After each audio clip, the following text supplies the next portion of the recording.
Hello students, welcome back after a long vacation. So in this class we will be learning about midpoint theorem. So first we will learn what is midpoint theorem and then gradually we will move on to its converse, that is the converse of midpoint theorem. So a midpoint theorem, the line segment joining the midpoints of any two sides of a triangle is parallel to the third side and is equal to half of it. Now this means if you have a triangle ABC where D is the midpoint of AB and E is the midpoint of AC. So the line joining the midpoints of any two sides of a triangle, if D and E are the midpoints of AB and AC, then DE will become parallel to BC and DE will be equal to half BC. I can write like this: if D and E are the midpoints of AB and AC of triangle ABC, then DE is parallel to BC and DE is equal to half BC.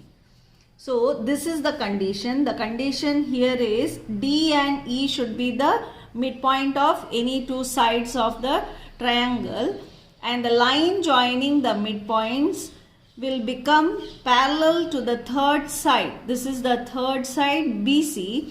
DE is parallel to BC and DE will be equal to half BC. This is the midpoint theorem. Now moving on to converse of the midpoint theorem. The straight line drawn through the midpoints of one side of the triangle. So if a straight line is drawn from the midpoint of one side of the triangle parallel to another bisects the third side. That means if D is the midpoint, here it is not given as E is the midpoint, it is just D is the midpoint and DE is parallel to BC, then automatically AE will be equal to EC. If D is the midpoint of side AB and DE is parallel to BC, then AE will be equal to EC. That is, E is the midpoint of AC. Generally, this converse is used to prove that E is the midpoint of AC. So wherever you have to prove that a point is the midpoint of any side, you will use the converse of midpoint theorem. Now we will move on to the exercise sums, few sums. Here, exercise 12A. In triangle ABC, M is the midpoint of AB and a straight line through M and parallel to BC cuts AC at N. M is the midpoint of AB, so, and a straight line through M parallel to BC. So here M is the midpoint and MN is parallel to BC, cuts AC at N. Here it is given as BC is equal to 7 centimeter and AC is 5 centimeter. You have to find AN and MN. So since M is the midpoint of AB and MN is parallel to BC, then AN is equal to NC by converse of midpoint theorem. We have learned the converse of midpoint theorem. Using the converse, we will prove that we have proved that AN is equal to NC. Since AN is equal to NC, N is the midpoint of AC. So, AN will be equal to half of AC, which is equal to half into 5, which is 2.5 centimeter. Similarly, here we have already proved that N is the midpoint and we know that M is the midpoint. So, M and N are the midpoints.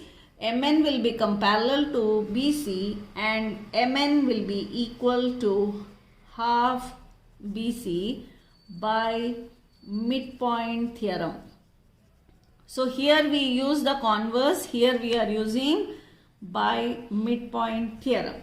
So you get Mn will be equal to half into 7, which is equal to 3.5 centimeter. Now the next one, the second one, prove that the figure obtained by joining the midpoints of adjacent sides of a rectangle is rhombus. So in this case, here you have the figure which is obtained by joining the midpoints of adjacent sides of a rectangle. So here I have drawn a rectangle ABCD and PQRS are the midpoints of AB, BC, CD and DA respectively. You have to prove that PQRS is a rhombus. So, by construction you have to join PQ, QR and RS.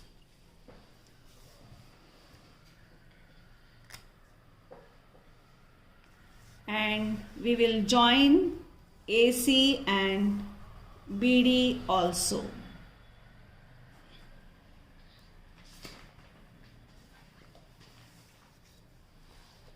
So you are proving PQRS is a rhombus. So construction whatever we have done, we will mention it. Join AC and BD and join PQ, QR, RS and PS. Okay. Now we will prove that PQRS is rhombus. That will come in proof.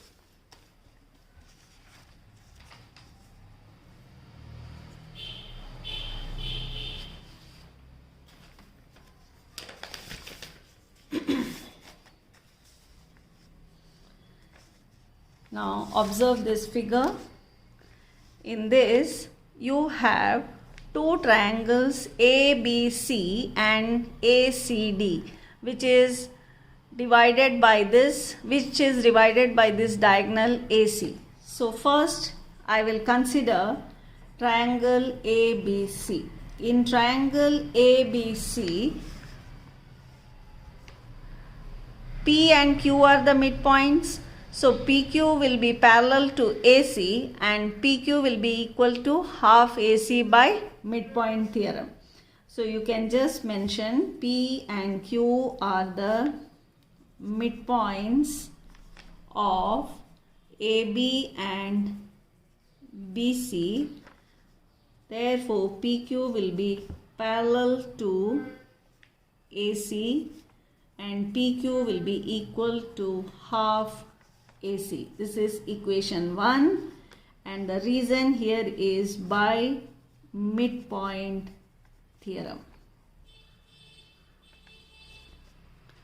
Now coming to the triangle ACD. In triangle ACD, if you observe S and R are the midpoints. So SR will be parallel to AC and SR will be equal to half AC, again by midpoint theorem. In triangle ACD, S and R are the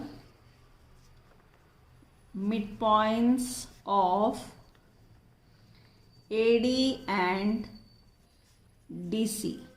Therefore, SR will be parallel to AC and SR will be equal to half AC. This is your equation 2. This result was got because of midpoint theorem.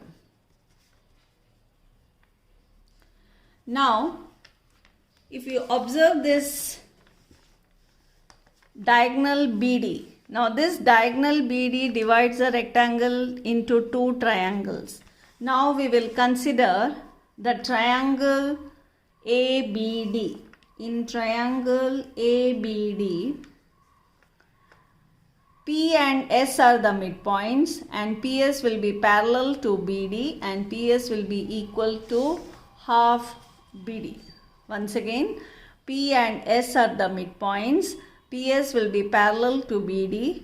PS will be equal to half of BD. So we can write in triangle ABD, P and S are the midpoints of AB and AD, and PS will be parallel to BD and PS will be equal to half BD. This is by midpoint theorem. This you can mark it as equation 3. Similarly, in triangle BCD, R and Q are the midpoints and RQ will be parallel to BD and RQ will be equal to half BD. In triangle BCD, Q and R are the midpoints of BC and CD. Therefore, QR will be parallel to BD and QR will be equal to half BD. Equation 4. This is by midpoint theorem. So here you get 4 equations. One is equation 1, which is PQ is equal to half AC, and next is SR is equal to half AC, and the next is PS is equal to half BD and QR is equal to half mid. But since ABCD is a rectangle and you know the property of a rectangle, that is, in a rectangle the diagonals are equal. So AC will be equal to BD. In a rectangle,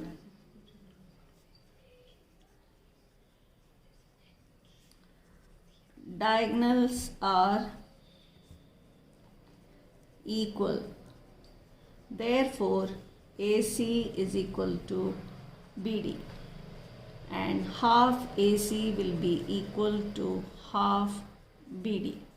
So from equation 1, 2, 3 and 4, you get PQ is equal to SR is equal to PS is equal to QR.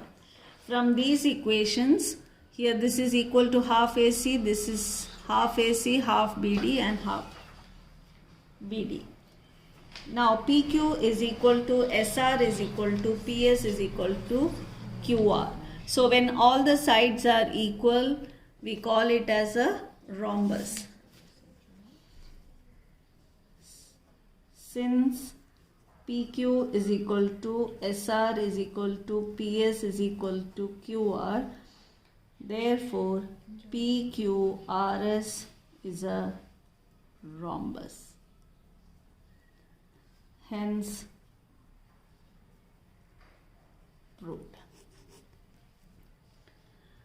Now moving on to the next sum, that is the third sum.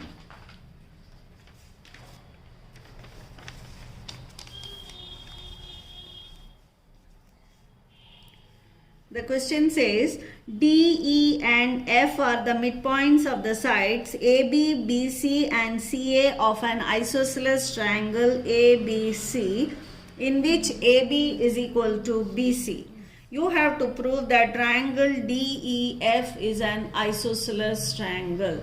So here D is the midpoint of AB and E is the midpoint of BC and F is the midpoint of CA.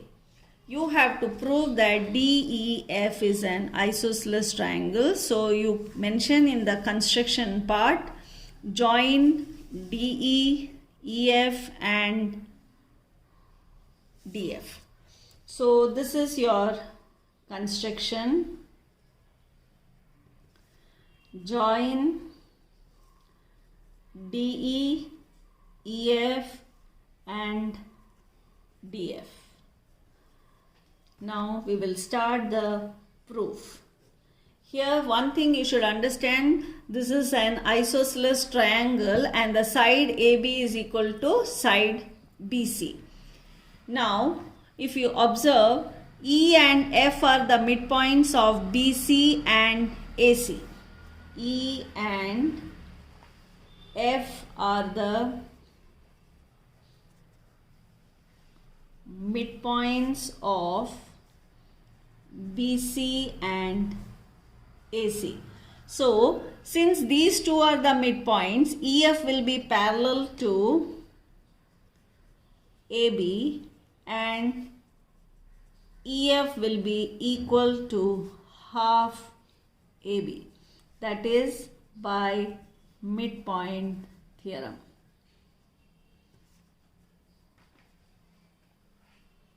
This is equation 1. Now the second one, D and F are the midpoints. D and F are the midpoints of AB and AC. Therefore DF will be parallel to BC and DF will be equal to half BC. D and F are the midpoints of AB and AC. Therefore